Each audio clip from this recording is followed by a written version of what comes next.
Nice one. Magenta says he can see but not hear, so...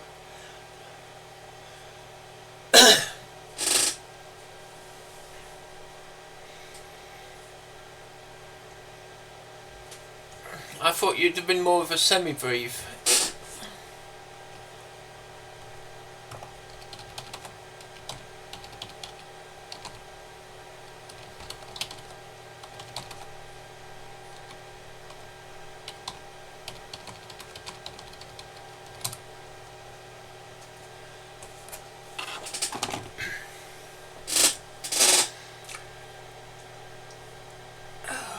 So, the idea from Mackenzie was I going to swap the ROMs from the new RiscPC and the old one?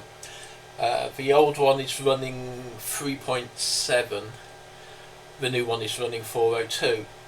That should give me better compatibility for games, but I've got to get to them. And to get to them, and it being able to get them out the board, we might as well look at the poor older machine. Well, I say older, I haven't compared the serial numbers. Yes, it's definitely older. The new one is in the 12,000 serial numbers. This one, my older one, is in the high 24,000s. Yeah, completely different light. It's also on the neck, so I can actually move the light to give better angles. It's also in front of the monitor, so it's not covering casting a shadow down to the side. Haven't retested the capture device, but I've got a feeling, having the system fully rebooted, it will now work again. So, the patient. So, this is my original 600, but it's not a 600. Just like the other one, it's got a strong arm in it. I have better matching drives. You can see a lot less yellowing, because this one has been stored out of sunlight. So if I move my key, there we go. We can get a bit more on the desk. And let me just squidge.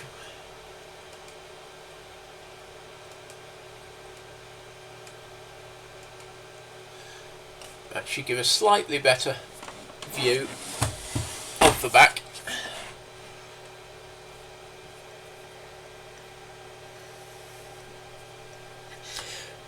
The yellowing is the advantage of the door. My machine has spent most of its life with the door, with the roller up, so the drives have been out of sight.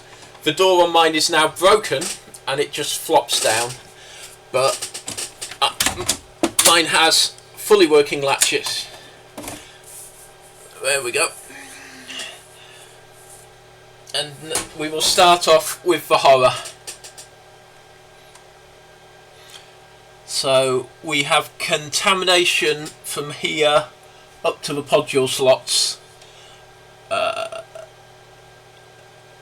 rising up onto the sims. So let us start with the teardown. So the first thing that needs to come out is a 486. If you've ever wanted a small 486, that's the entire Acorn 486 on a card.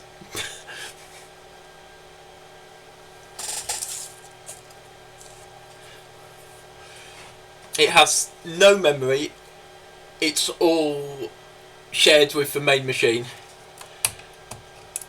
So the next card to come out is the main processor,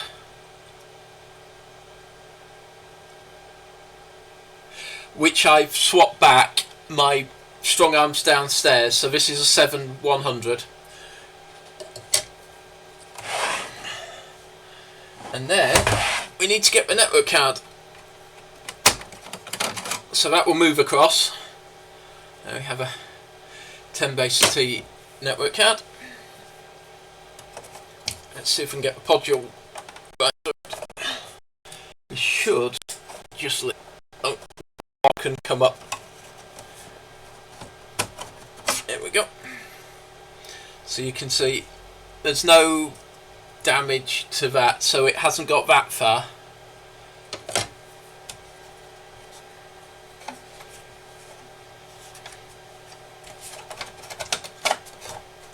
Yes, the damage to my front door is just that the spring has either fallen down or gone away completely. So out comes floppy cable, and you'll notice, unlike the earlier machines, we've got the IBM style twist in the cable. That's not because the machine needs it, that is simply it was cheaper to fit standard, in this case a Mitsumi drive, from a PC supplier than to order the drives in Drive 0 configuration.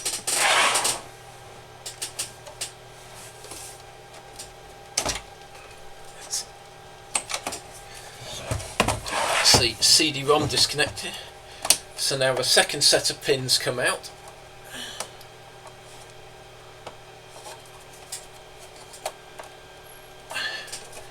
There's one here.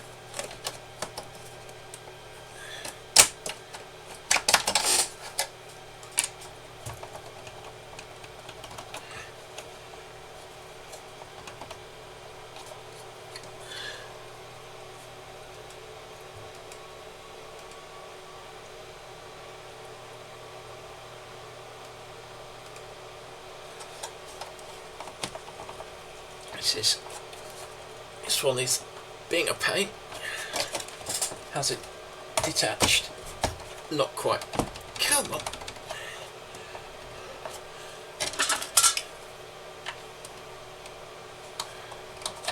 There we go. So, as you can see, very simple locking design. The rubber gasket is so it pulls down. It's not meant for any sealing, it's just to stop it seizing, and it simply fits in and turns 90 degrees, and the external ones are the same.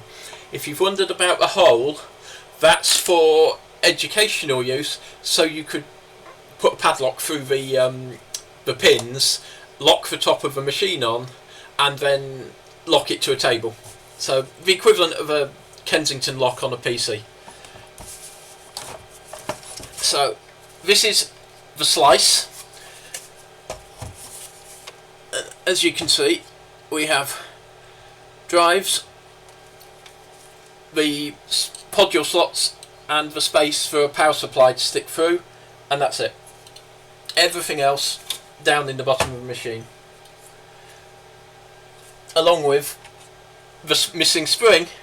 So I should be able to repair the front door on this at some point. Right. So here we have the main board, main power supply. I'm just going to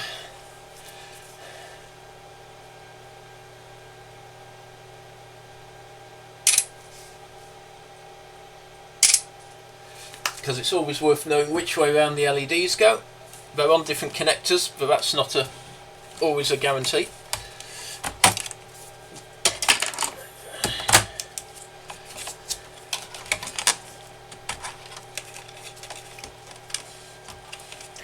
We might have to evict the drive the hard way, because someone's put a load of hot glue on it, and it wasn't me.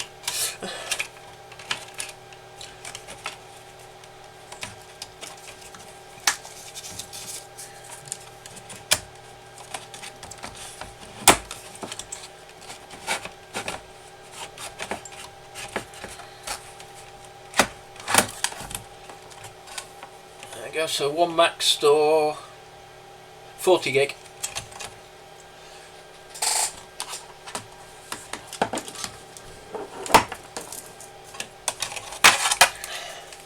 as you can see, the drive is just held in with some plastic and then a clip, and the clips are held on with plastic, so they tend to break.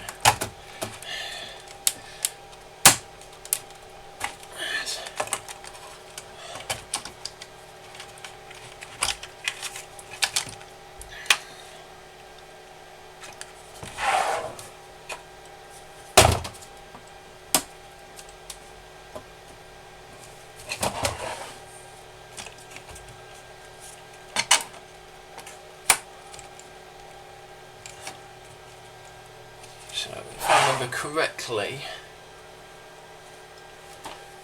I've got a feeling the only thing that's holding everything on is the back bracket. So, let's take out that sim. There's a little bit of corrosion on the socket, tiny amount on the sim.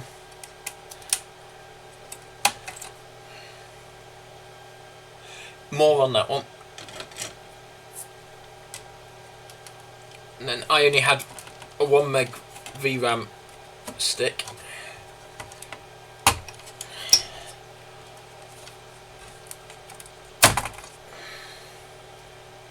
There's corrosion on the VRAM. So there's RiscOS in the corner. If you saw the chips on the previous one, they were that way because they're different revisions of board.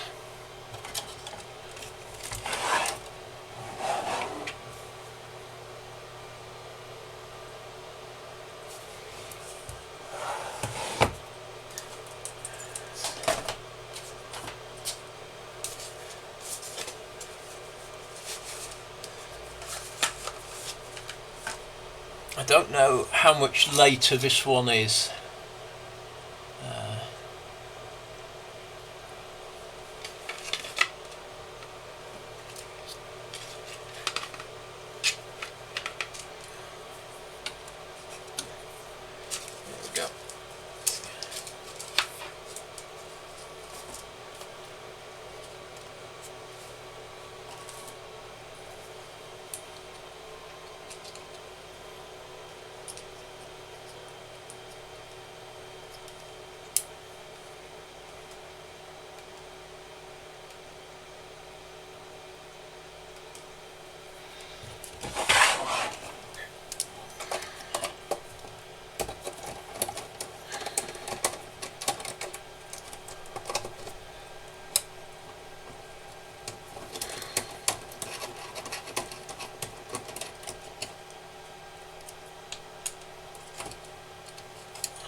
One thing you will notice is compared to the 3000 boards, this is very packed together and cramped. Hi Brenna.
once again they've put the locking ring on the 3.5mm analog audio jack. So I ended up with a wonderful position of the entire board being held by the audio jack.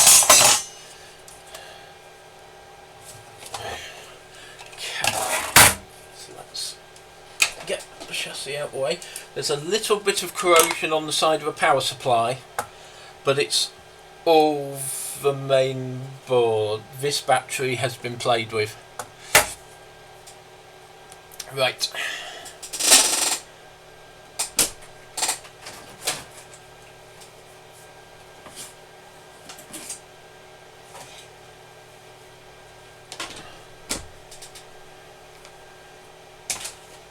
So first things first, this battery's got to come out.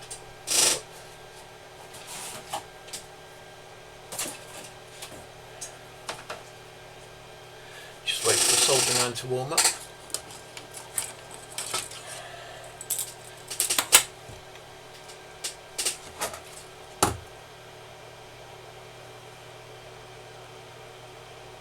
Although this is bad, it's not actually as bad as I was worried about. It's mostly ground plane on the top, so we'll see what the extent is. So for a quick summary of this board, like I said, it's pretty much the same layout as the other one. The only real differences are the ROMs being at 90 degrees. I don't think there's any other major changes. We've still got the standard 16-bit upgrade header for the audio subsystem. So we've got the pod dual connector here, which you will notice looks nothing like an MCA connector from a PS2. They definitely didn't use the same connector. If this was in a PS2, this would be the 16-bit slot with the audio with the video interconnect. One IDE channel, because if you needed anything else, it'd be connected to one of the podules. So why put more on the board? The important thing to always remember on these is these two slots look identical, but the primary, i.e. the main arm, must be in slot 0. Slot 1 can take other processors. There was a card called a Hydra.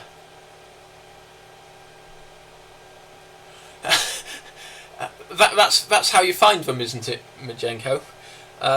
During COVID, the big one was hand sanitizer. The way to find all the paper cuts you didn't know you'd had.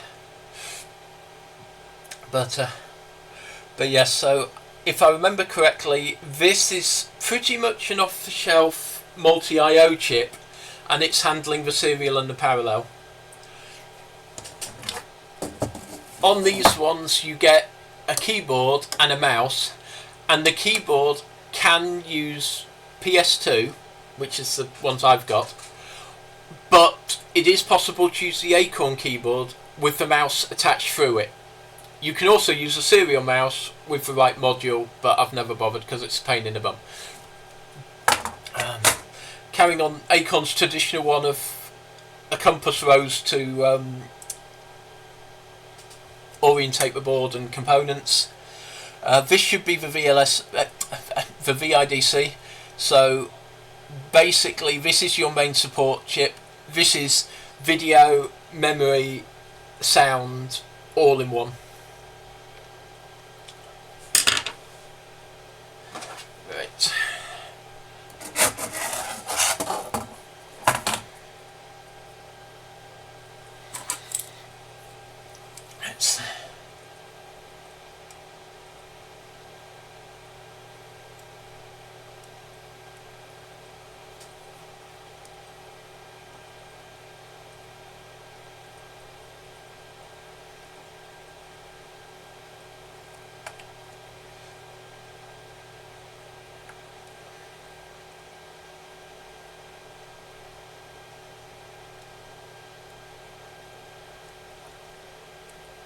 See if we can get some heat into this.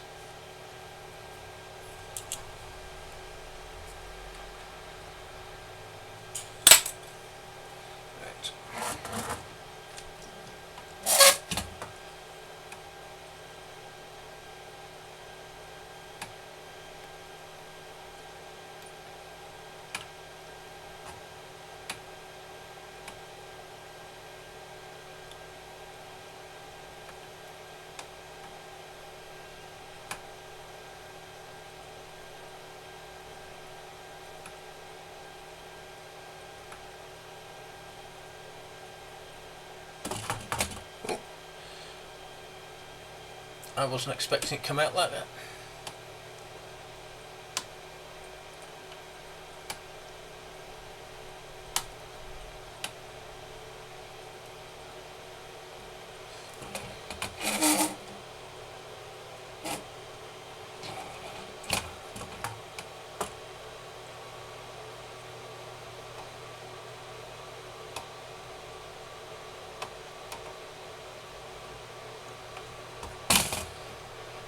So there's the culprit,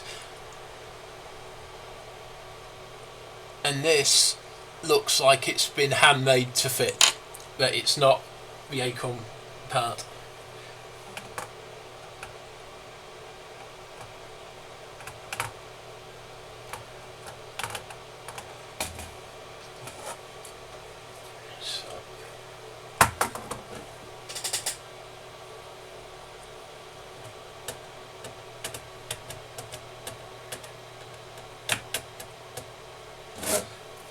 That can now cool down.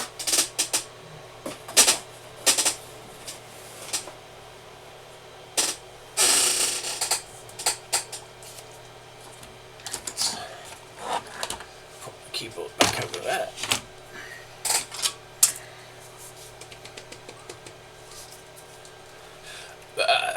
I wouldn't recommend trying to kill it with fire. That tends to be their normal solution themselves.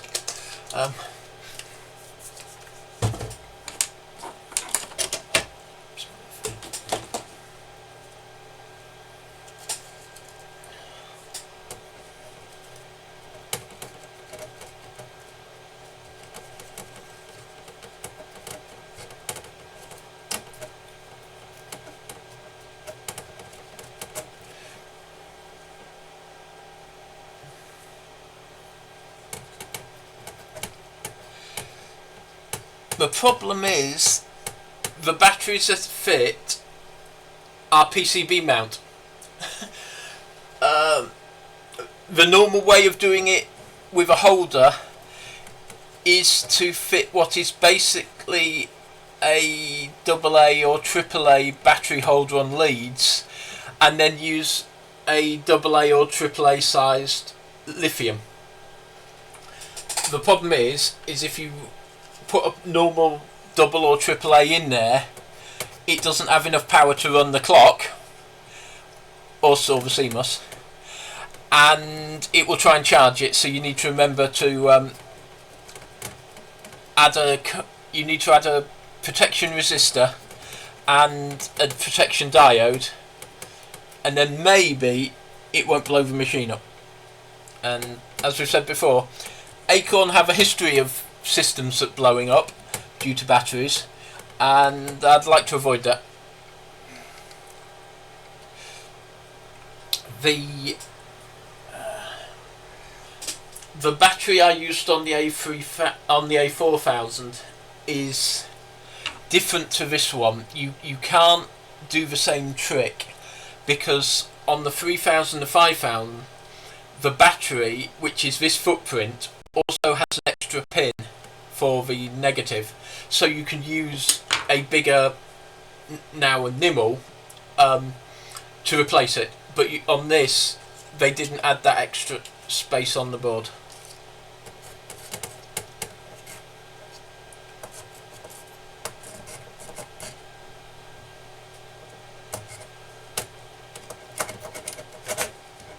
But yes, the trick on this one is not to put a new battery in. You can, as you saw with the replacement, the battery power pins are carried on the podule bus. So you can build a podule, if I just grab it, so you can build the triple layer IEC connector with a board on it and the battery on that, and just plug it into here and backfeed the board, which is the preferred solution now. You know, you don't have to put one back on the board. You can put it elsewhere.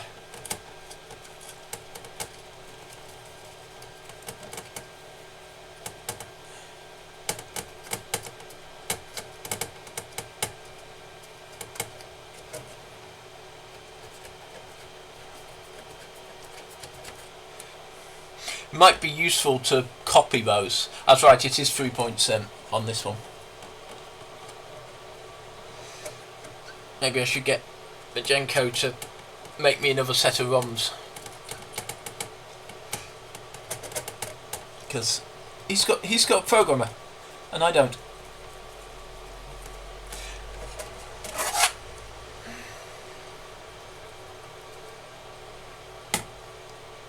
Okay, so there is a via here that has some corrosion through it.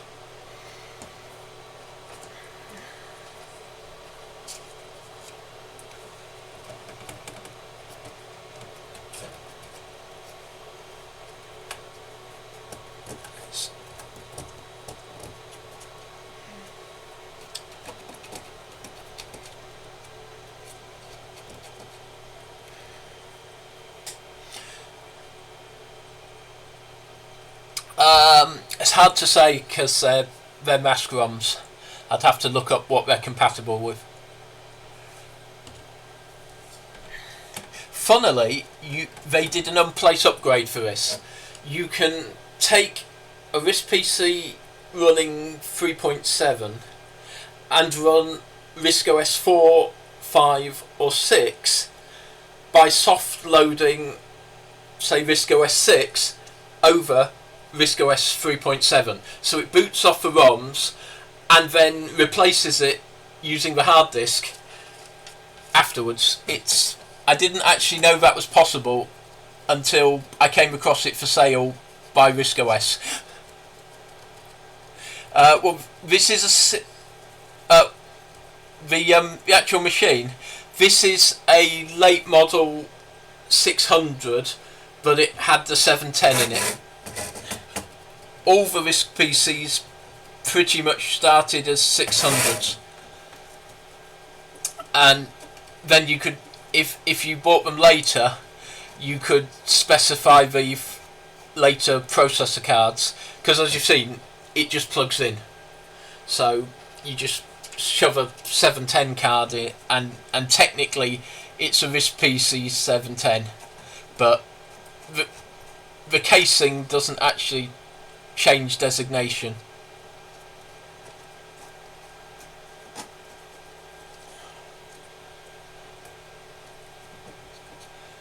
Right, so the corrosion is there. So roughly 5 square centimeters. Hi Danville. Let's see if we can get some. This is one of the slight problems I have with trying to clean with these cotton buds, is as a modern one they have a cardboard tube, and the IPA makes it go soft quite quickly while you're working on it.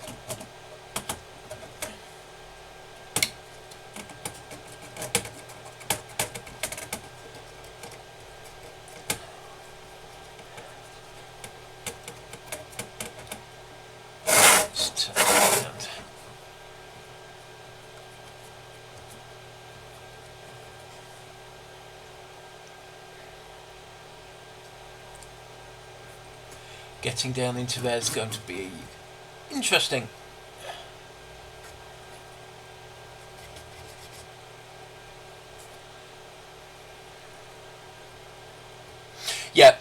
Yeah, they're the 40-pin mask ROMs.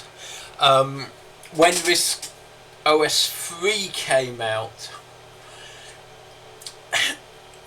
the original Archimedes didn't have enough address lines because they had much smaller ROMs, so you had to build a carrier to take the new ROMs to go into the old machines to give them the OS update. And of course, it wasn't just a case of a carrier board, it was a carrier board with a couple of fly leads to add the extra address line.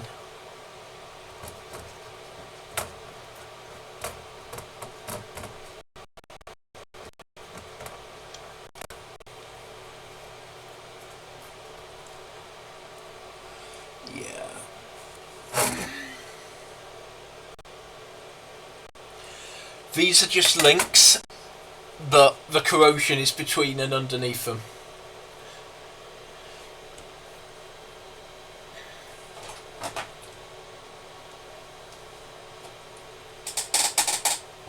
I was wondering if they were capacitors, but they're not, they're just links.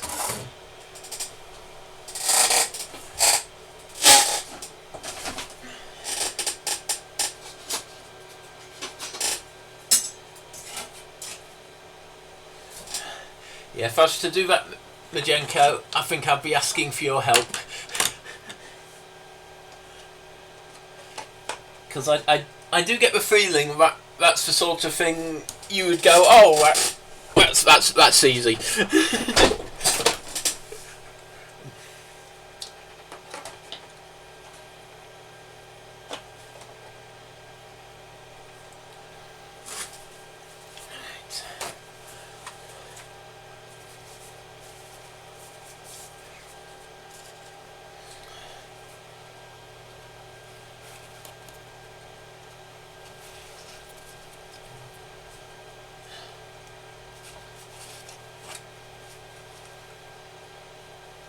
As I said, the advantage here is you don't actually have to switch versions.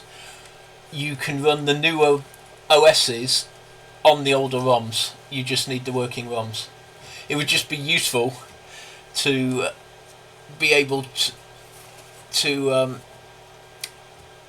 have 3.7 in both machines.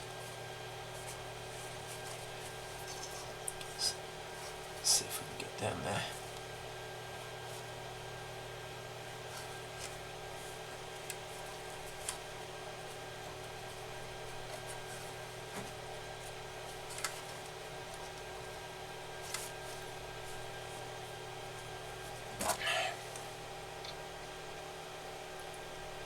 It's looking a bit better. It's good to see that it hasn't affected the sims properly. That was just surface contamination.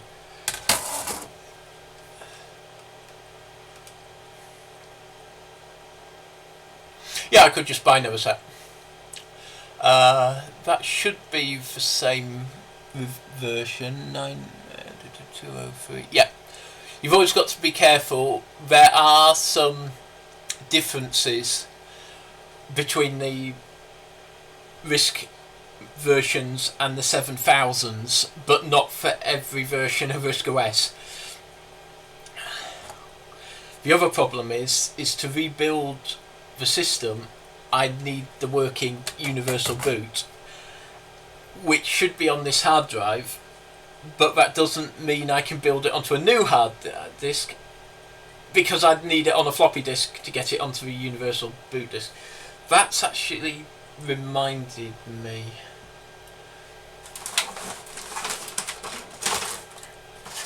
Let's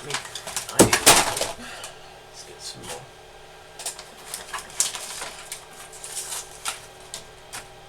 When I was setting up in here, I found one of my IDE to USB adapters, which means I can actually check what's in the CD of this drive, because it has a power feed for mate and lock. Shelby's got me into a habit of giving it the right name.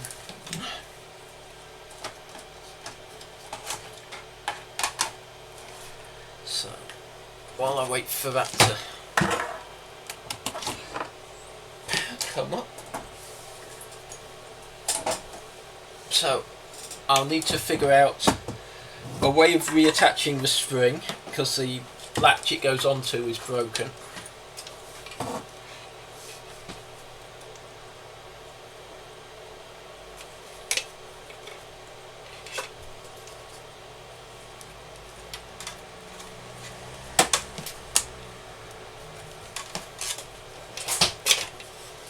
Why am I not getting power out of this? Maybe it is being a pain. Right. Oh, it could be that the power leads come out.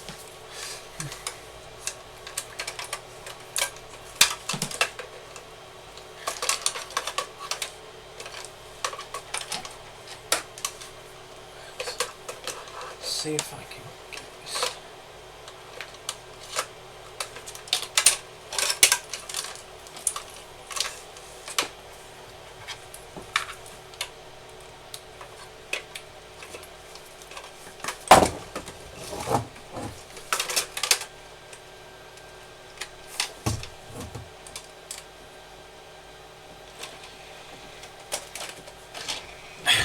And that would probably be all the ADF images.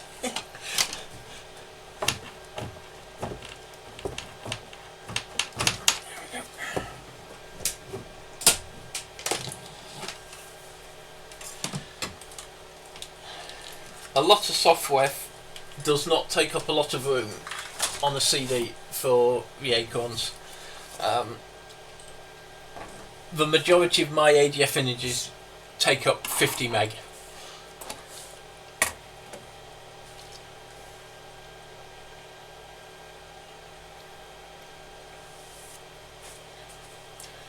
Right, let's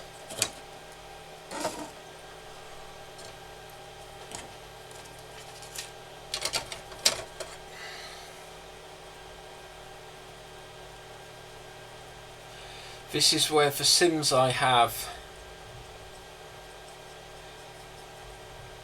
are less useful than the slots, because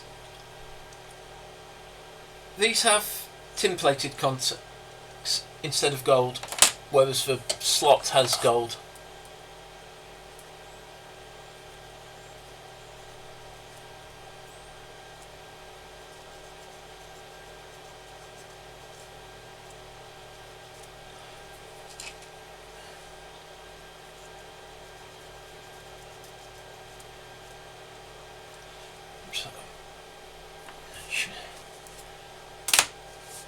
That's the video.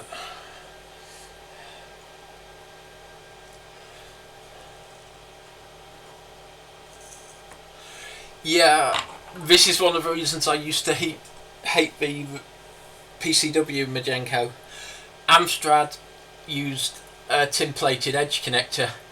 If you had anything on it, it would work fine, but the moment you took it off, you couldn't put it back on and have it work without cleaning the edge connector again, which was sort of made worse because the upgrade packs, the makers of that did actually bother to put gold-plated connectors on, so you didn't have to clean the fingers, just the edge connector, but it was every single time. Gets boring after a while.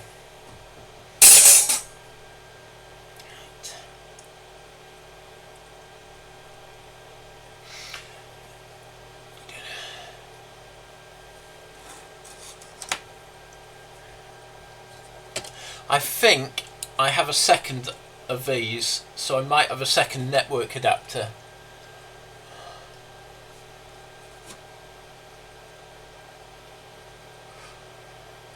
This one's marked access. It should do 2CPIP as well.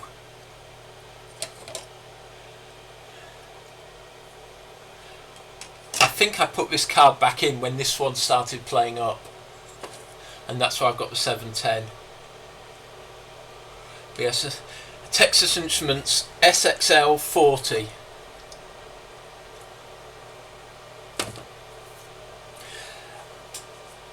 Does the 7000 take a full-size module of a 8-bit? I've never actually bothered with it. Because if it's the 8-bit, yeah, I got one with my 3020, so I already had one.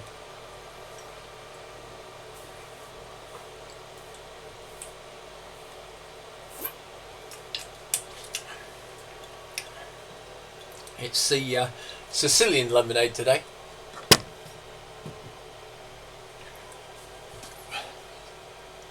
The 7000 Plus has quite a meaty CPU. Oh, if it's a non-module, it'll be that one. All of these take this card if it's not in a module. I didn't know if the 7000 actually had that. The 4000 doesn't, and the 5000 doesn't. The 5000 and the 320 can have an onboard network card, but it's for Ethernet only. If you want Ethernet, you've got to go into modules, which on the 4000 is easy. It's got 4 module slots. On the 3000 and 4000, you've only got the one 8-bit module, and on the 4000, if you fit the network module, you can't fit a hard disk, because the hard disk and the module overlap, and you cannot fit both at once without a bit of buggering. It's easier these days because you can take the hard drive module and put a CF card on it, which of course is much smaller than any 2.5-inch hard disk. And also, you can put a cable on it because it's so small, so you can put the module in and put the actual compact flash somewhere else in the machine, wherever you can find room. The classic one with the 4000 was to stick it to the side of the power supply and then put a 20 centimetre 2.5-inch hard drive cable. I am wondering if we can try and get output out of this.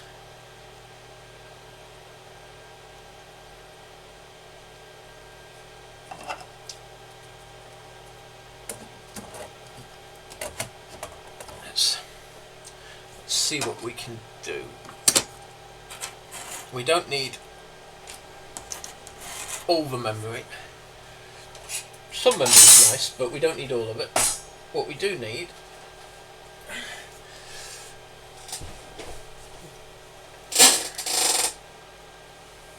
is some power. If anyone's wondering about the weird layout, when I had, and why I have to keep moving them back in, when I built the computer room, we put kitchen worktops in, but we put them quite high up, so to actually have a decent chair, these are draftsman's chairs. So imagine an office chair without the wheels and an extra 30 centimetres of height.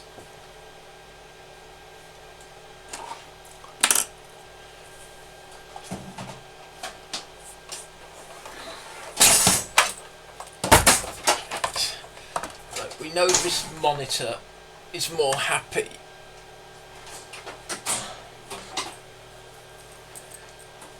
So that's, not only is this one more happy with the Acorn modes, I've also got this set not to expand the video signal to widescreen, so it makes life a little easier.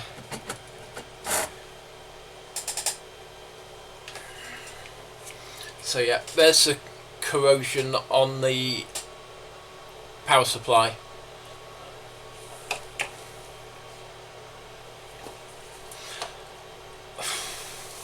Of course, the other thing that springs to mind is at some point I should probably open this and check it for reefers.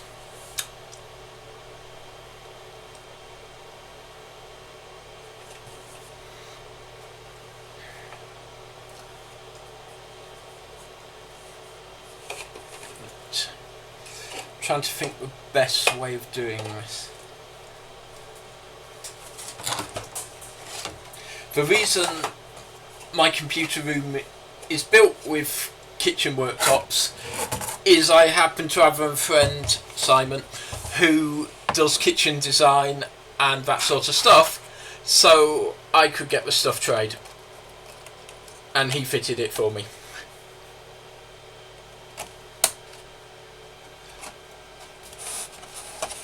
Because it's useful to have friends.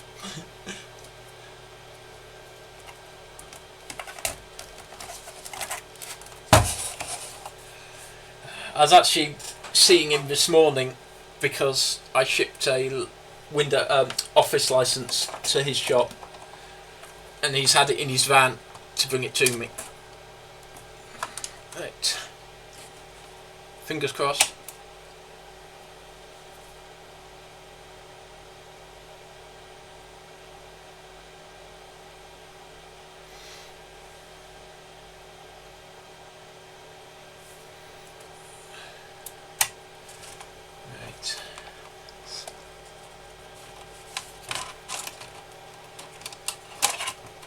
It's one of those bits where extra long cables would be useful. Because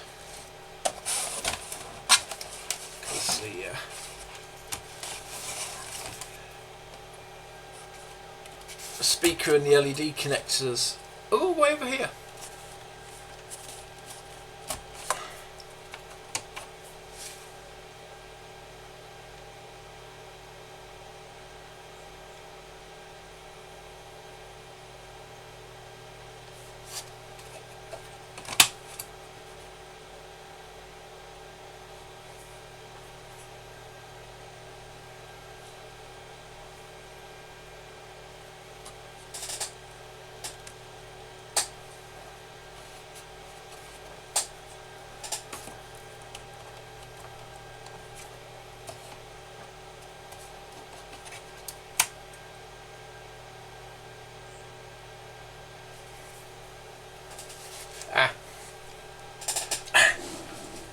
Of course, I've had the 3000s up.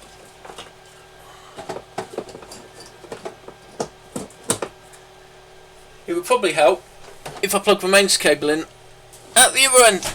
Oh.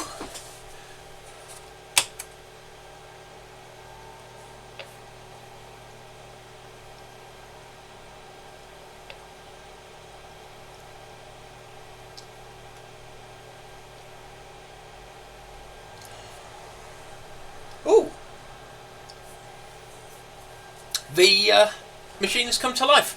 It's booted to the supervise, but that's not a major issue. Right, let's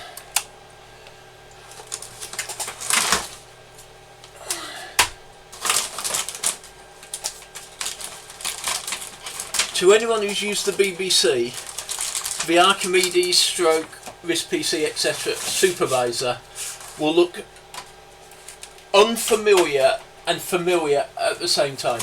Basically, it dumps you to a star prompt and you issue star commands, just like star on the BBC. So, where you've got like star, ROM, etc. Now it's source 16 meg. Let's put the other in. I'll try the VRAM in a minute.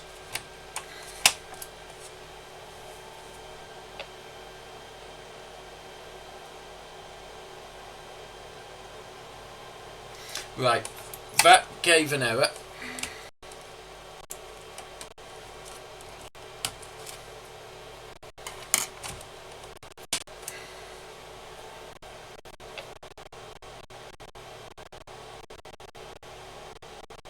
That is now also giving a...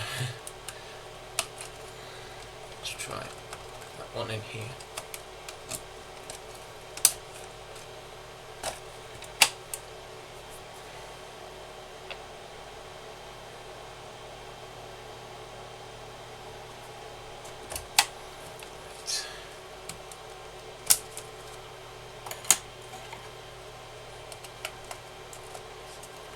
Still better than it was.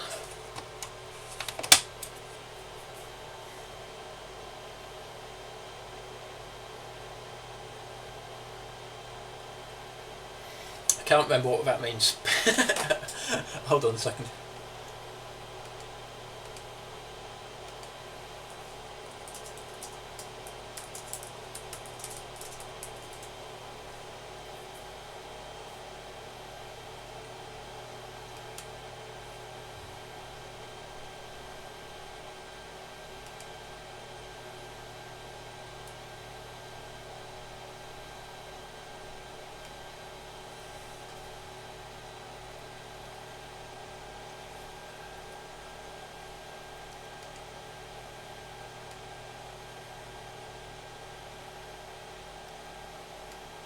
One of the problems is that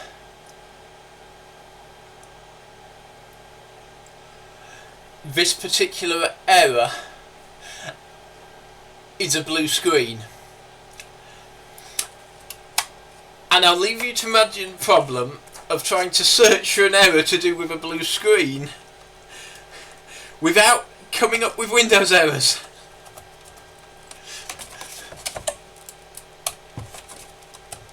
Let's try it with VRAM on board.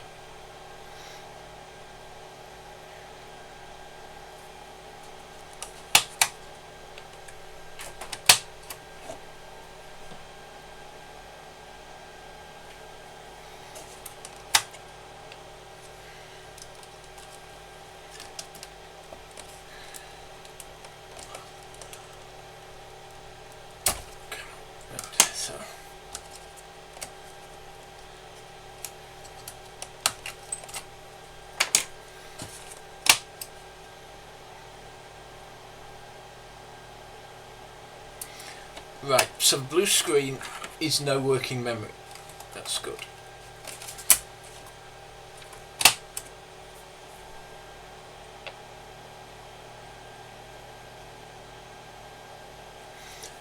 Right, so that gives me error on data transfer.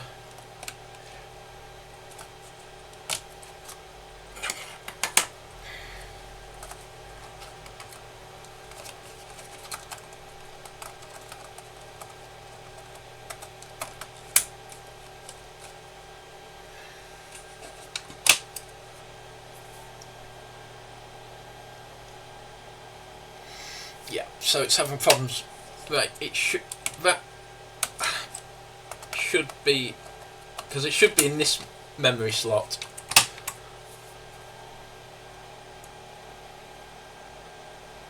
Yeah. So, but that could mean that something is damaged with one of these.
Okay, so those are resistor packs, so that one might need replacing. It could be something up these links.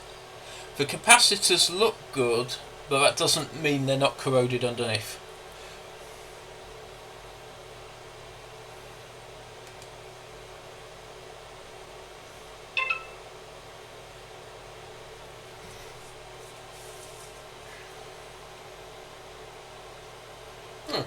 The pine cells arrived even earlier.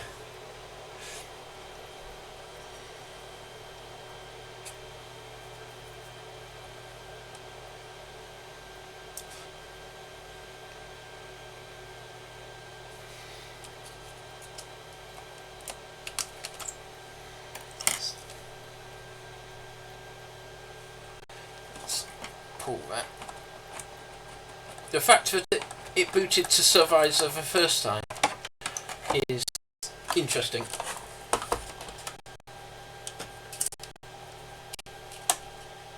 So, I mean, there's no guarantee that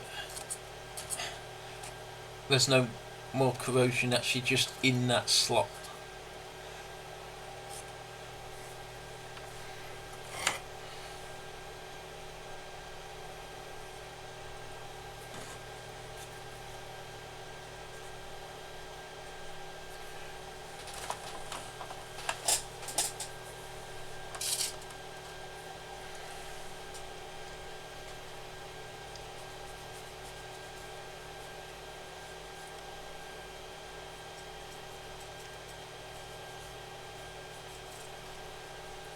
And to give you an idea, that's just off the Sims. Well, the Sim. So it could just be a dirty connector.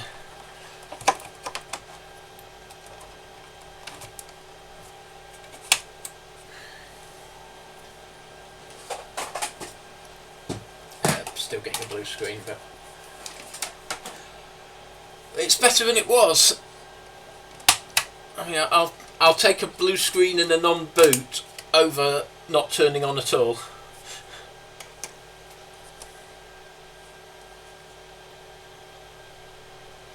And at least it should get it any worse.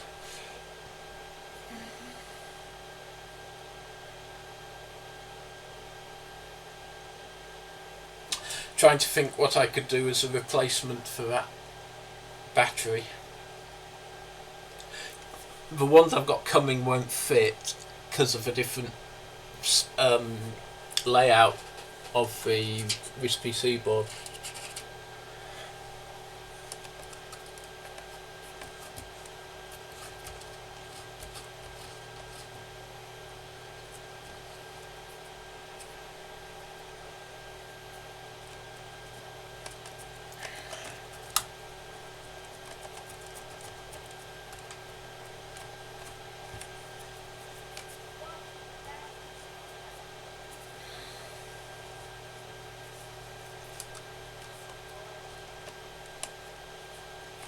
Don't know what that one is.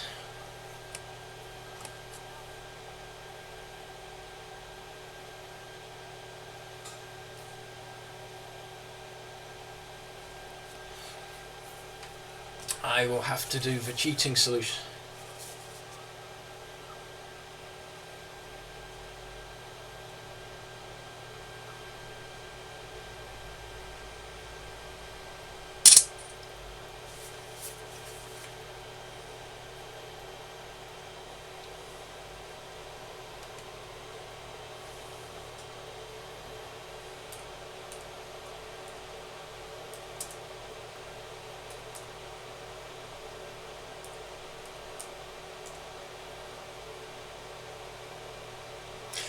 That's the audio amplifier as far as I can tell,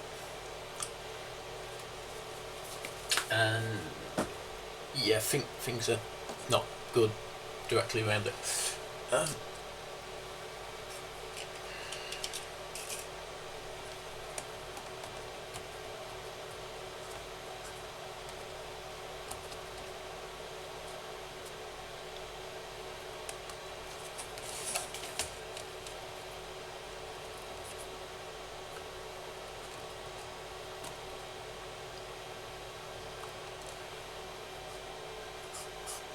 But there we go. This is what happens when you don't remove your batteries. And it's especially bad when you should know better. So I'm now going to rebuild this so that it's easier to work on. Well, easier to put to the side so bits don't fall out. So let's take the mouse up here. The keyboard's sitting on the case, so can't reuse it. The keyboard has been giving me a few other problems, as you can see by the slight modification. These feet are fine. These feet have gone all gooey and have been trying to spread themselves everywhere, like all over my hands.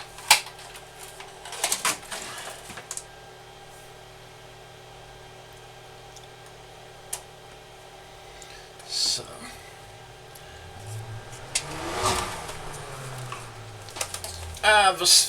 the same people outside. Right, so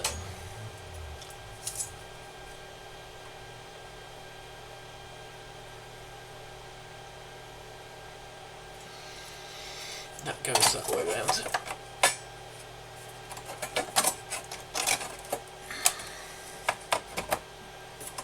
Like that. Okay, we'll take the arm out. So we can now make the traditional acorn joke of there's no arm in this.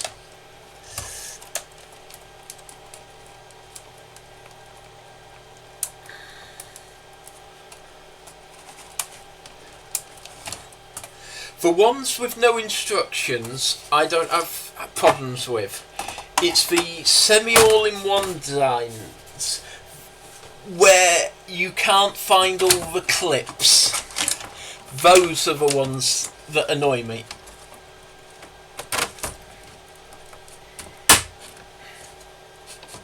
So yeah, so the motherboard is meant to be held in by 3 clips. One's bent, one's broken, and one's working.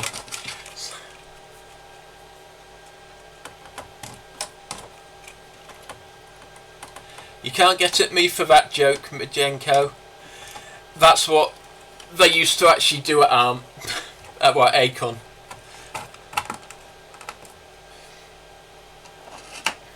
Right, so we should have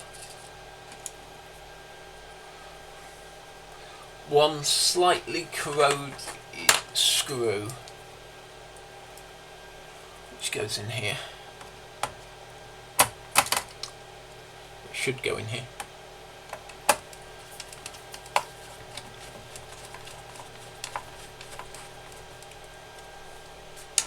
So I'm going to leave the memory out.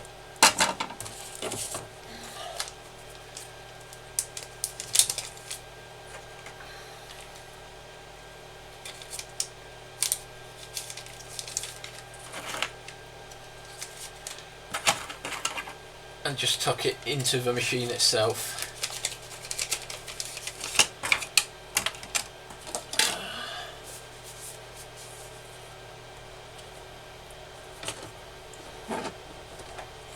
Let's gently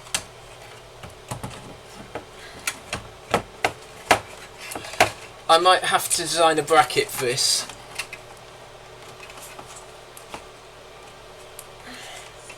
And do the best way of handling it.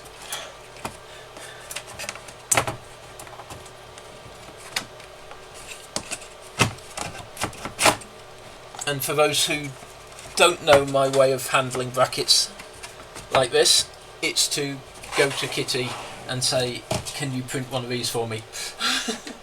Because she A, has multiple 3D printers, and B, knows how to use them.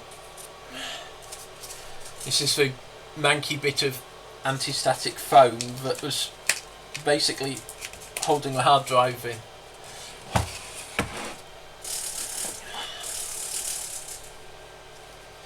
Okay, this is a modified connector, because it looks normal until you get to this end and notice that someone's moved the IDC. You can just make out where the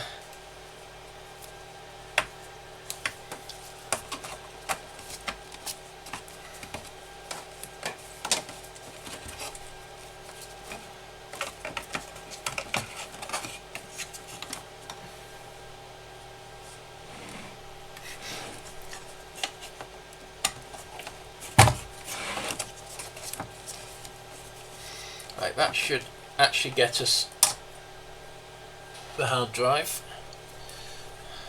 That goes this way for the floppy.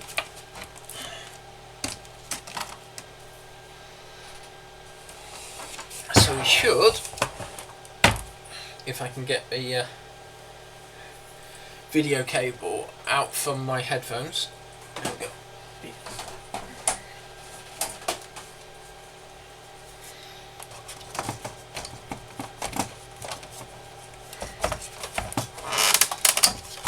Right, so we've got floppy power, hard drive power, hard drive,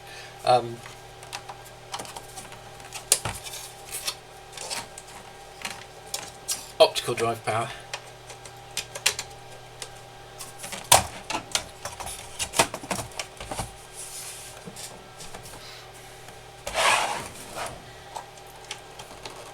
the one thing this is missing is the audio feed for the CD-ROM, because you can run the analog audio through the main board. Stick that under it so I can get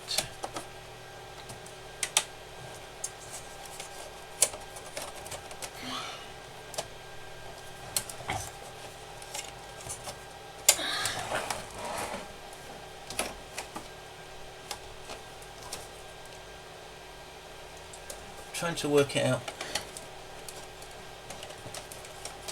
where that one went.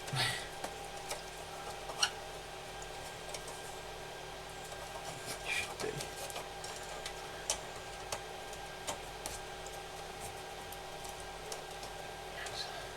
Just power.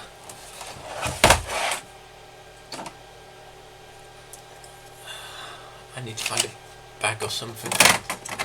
So that can go in there. The back plate now with to that level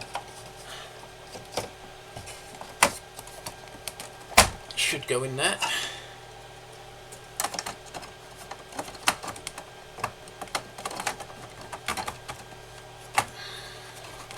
The arm goes in there.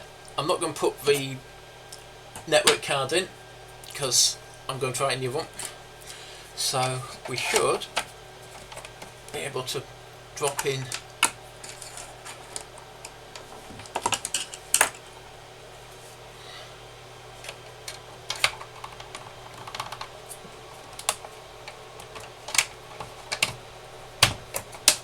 the latches.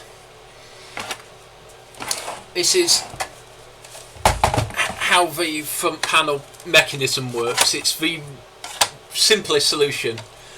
We have a cam on the axis with a pin, and there's meant to be an extra bit sticking out of the slots here and the spring going between. What we actually have is a spring. So I think what we'll do for now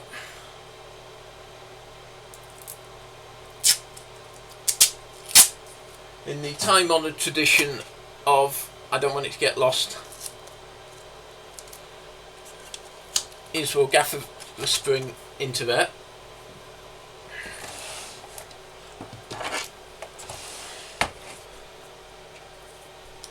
Now we can put all the standoffs in the back in through the I/O connectors. Of course, there's actually less on this than any of the others, because this has 2 on the VGA, 2 on the serial, 2 on the parallel, whereas the 3000 has that plus the eConnect connector, and the 310 has these 3 plus the twin joystick ports. So it gets 4 extra standoffs, just for when you thought they couldn't put enough on the back to annoy you.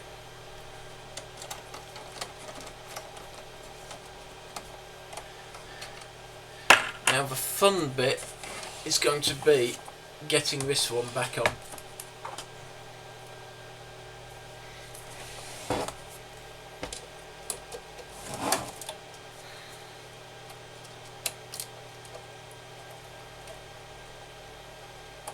Because the RiscPC board is more recessed than the 3000s.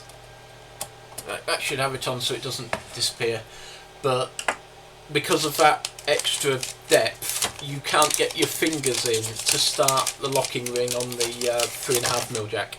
Right, so we've got memory, processors, VRAM. We're somewhere on. I've got a feeling that it might come back to life when I fit some sort of battery. I've then got the fun of getting the CMOS setting set and then getting it to see the hard drive so that it can then boot.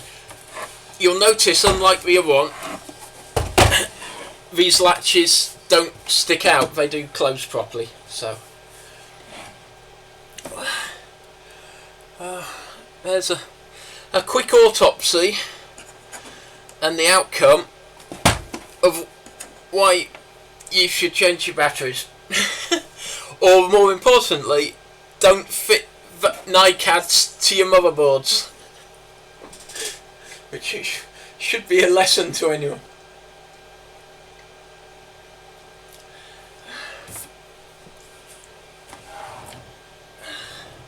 I don't actually know who owned this originally, but we bought it from someone who was selling a few of them, but someone has put MON on the dyno label where the VGA connector is. So given that styling, I'm suspecting this was in a school.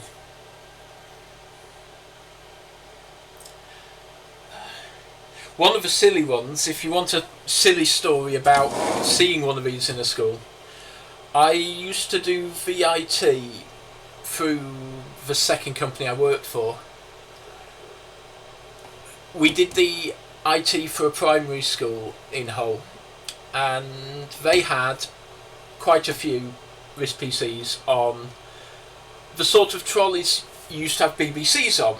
So 4-wheel trolley, platform for the computer, and then a higher platform that your monitor stood on. Now we're still talking CRTs, but with a RiscPC on there, because the keyboard is separate to the machine, they put the computer on the shelf by the monitor. So the big shelf only had keyboard and mouse.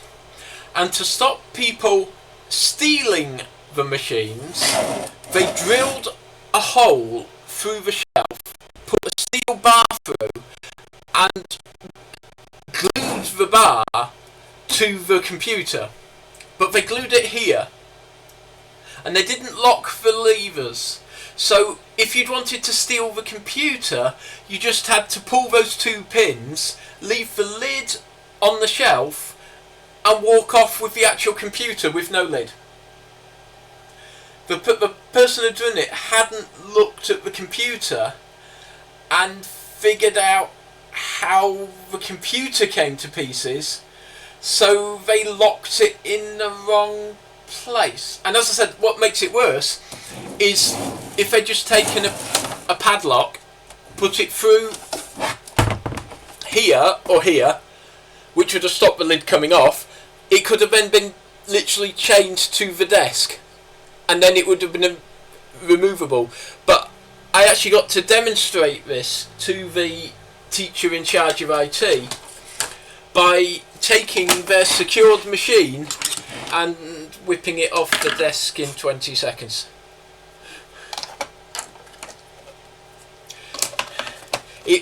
It wasn't quite security for obscurity, it was security through lack of knowledge. And in this case, the lack of knowledge was on the person who was trying to secure it. The silly thing is, if they had not minded it being openable, they could have just put the bar glued to the base. And of course, then yes, you could have taken the lid off, but you couldn't have stolen the computer. And the reaction was sort of like, oh, we didn't realise that. And it's like, yeah, you've got 6 of these like this. So we might be somewhere a bit further forward with this one.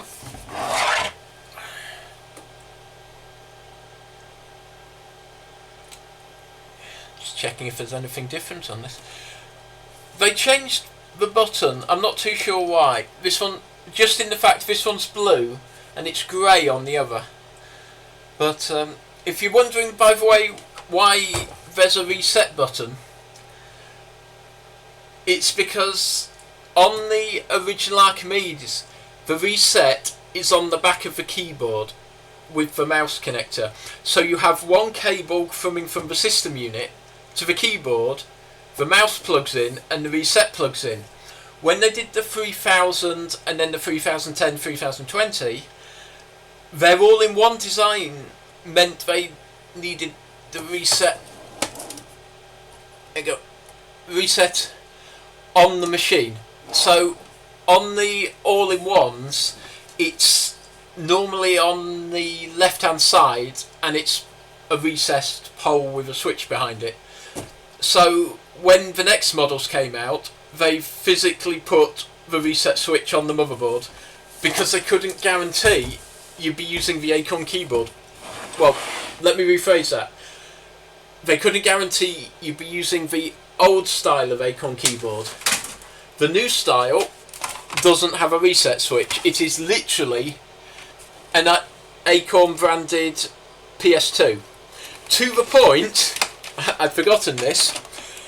Yes, works netware tested and approved. There is no such thing as netware for Acorn.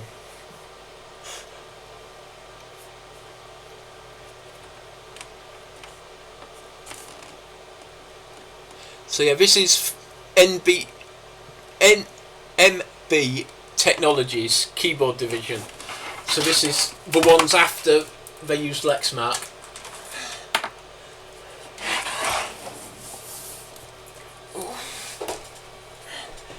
I hadn't actually expected we'd have got any video output up. So I'm actually quite happy. That's a lot better than I was expecting. Right. Let me grab that.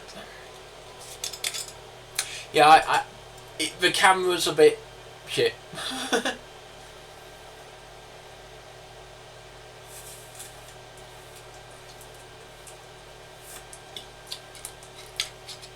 My plan eventually will be to move this camera, yep, that camera, further forward, and then it will get a better shot looking down. And that will also give me slightly more desk room to work on, because it will give me from the monitor to the edge rather than about that much. So it's also a bit close. I'll probably end up using a bigger image and snipping out the middle, and that will give a better focus on the desk. So but at least the light works with no flicker. That's a good start. I still haven't rechecked the VGA capture. I've got a feeling, as I said earlier, now it's rebooted, the system will be happier. But yes,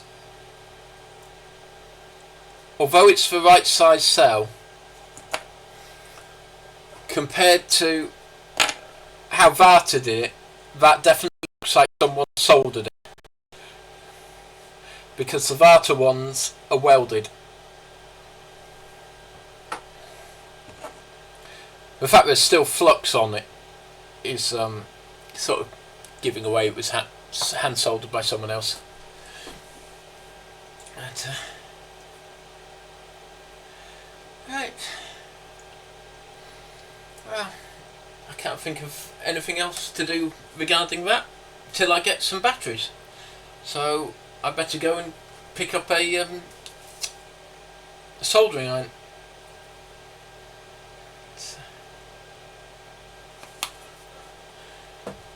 And then we can just wait for G-Pin to complain that I don't have a moo machine to go with it and he's not getting his important mooing action. Because we know he likes a good mooing.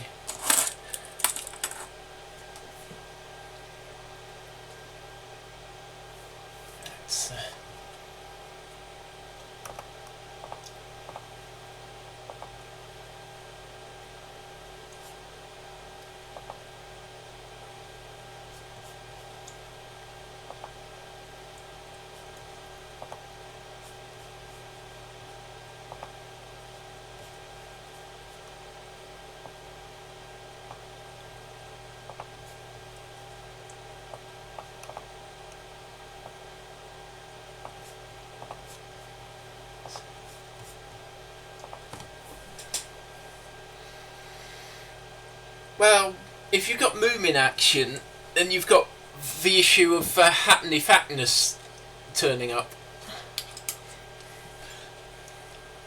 And of course, the fun of the last page.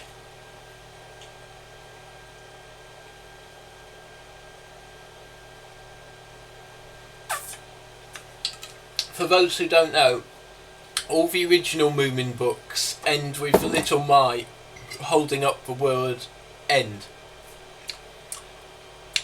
Unfortunately, if you read it in English, that means the last page says slut.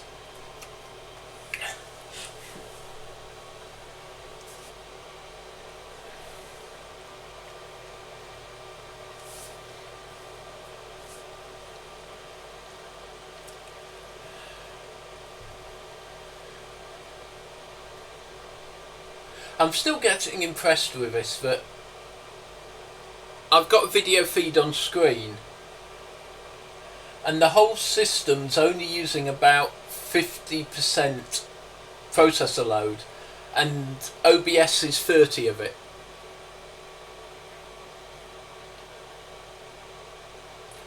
So I don't think we're doing badly.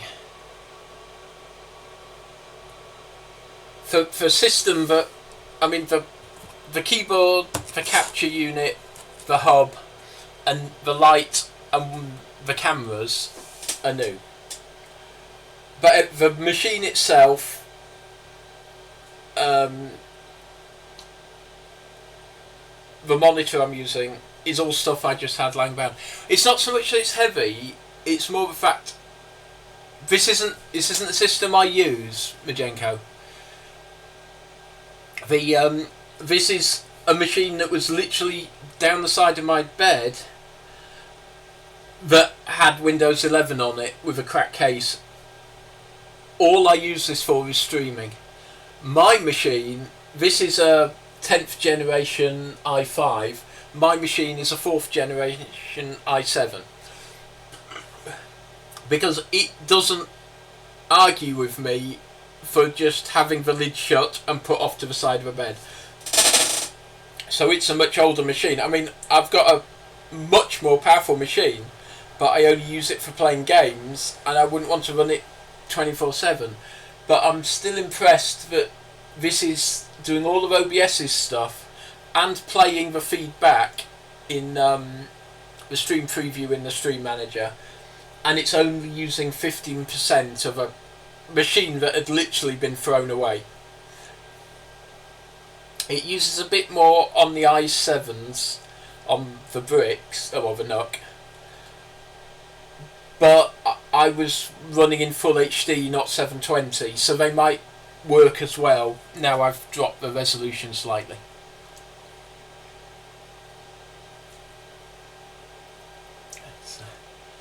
But yeah, it would be interesting to get... That would involve work, and yeah, I mean, I know Majenko would probably love me to put a fart redeem so that he can fart into someone else's channel instead of everyone farting into his.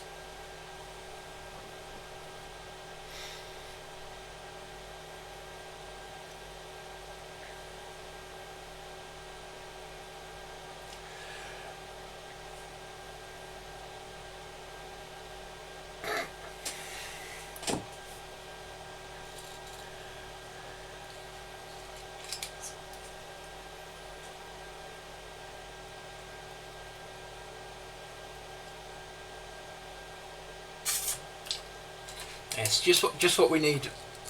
A random Chloe. Are you sure I'm not random enough already?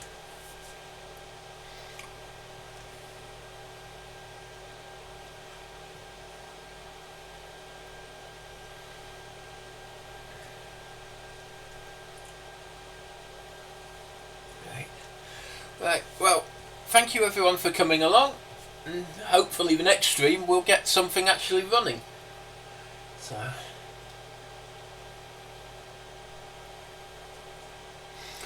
and then the next thing that will probably happen is this machine will pop up and tell me it needs to do some updates. One thing I haven't done, let's just...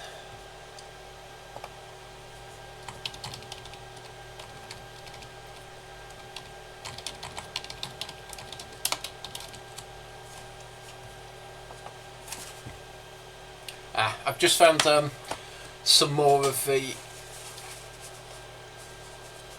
keyboard gunk from the disintegrating feet. It's on the side of this keyboard.